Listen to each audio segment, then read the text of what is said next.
So learners, now let's start with the second question. So in this video, we are going to discuss the further questions of NCERT exercise. Now the second question is take the correct answer. इससे पहले हमने answer the following questions को cover up किया था. इसमें हम पढ़ने वाले हैं take the correct answers. So the first part is the rock which is made up of molten magma is dash.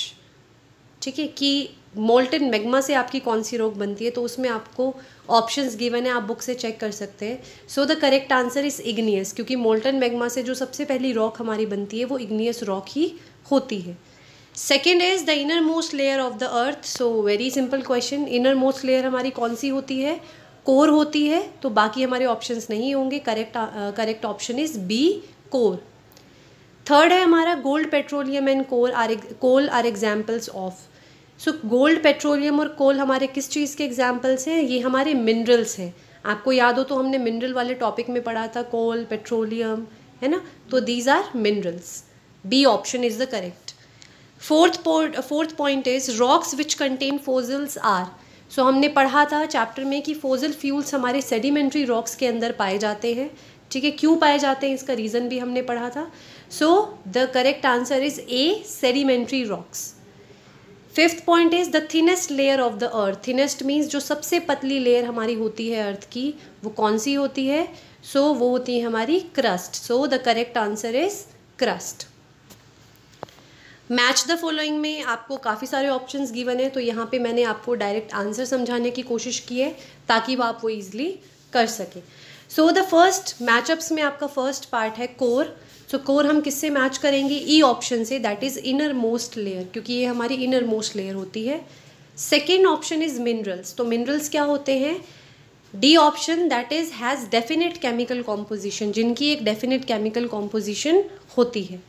Third one is rocks. तो रॉक्स को आप किससे मैच करेंगे? बी ऑप्शन से, that is used for rods and buildings, क्योंकि rocks हमारी buildings और roads बनाने में यूज़ होती हैं. Fourth option is clay. तो क्ले हमें पता है कि हमने जब मेटामॉर्फिक रॉक पढ़ा था तब हमने समझा था कि क्ले को कैसे स्लेट में कन्वर्ट किया जाता है. सो क्ले हमारा किससे मैच होगा? F option, that is changes into slate. Fifth option is sial. Sial आपका मैच होगा सी ऑप्शन से, made of silicon and alumina. ये हमने पढ़ा था कि सिलिकॉन का सी और एल्यूमिना का एल जो है वो मिलके बनता है सियाल. ठीक है. Next is give reasons. Give reasons जैसे कि हमने फर्स्ट चैप्टर में भी किए थे कि आपको एक स्टेटमेंट दी जाएगी जिसमें आपको एक पर्टिकुलर रीज़न यहाँ पे बताना है. सो फर्स्ट ऑप्शन है आपका, first statement is we can not go to the centre of the earth, कि हम अर्थ के सेंटर में नहीं जा सकते. तो अगर आपको याद हो तो हमने प्रीवियस पार्ट्स में पढ़ा था कि फैक्ट्स जो हमने समझे थे कि अर्थ का जो सेंटर होता है उस तक जाने के लिए हमें 6,000 किलोमीटर के अराउंड हमें अंदर तक जाना पड़ेगा, जो कि हमारे लिए पॉसिबल नहीं है. ठीक है, और वो भी कहाँ से? ओशियानिक क्रस्ट से. तो दैट इज़ नॉट पॉसिबल.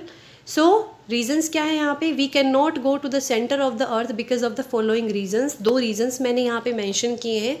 पहला रीज़न है to reach to the centre of the earth we will have to dig a hole 6,000 kilometre deep on the ocean floor which is not possible. कि centre में जाने के लिए हमें 6,000 kilometre गहरा एक गड्ढा खोदना पड़ेगा, एक होल करना पड़ेगा ओशियन फ्लोर से, जो कि पॉसिबल नहीं है. ठीक है. और सेकेंड रीज़न क्या है?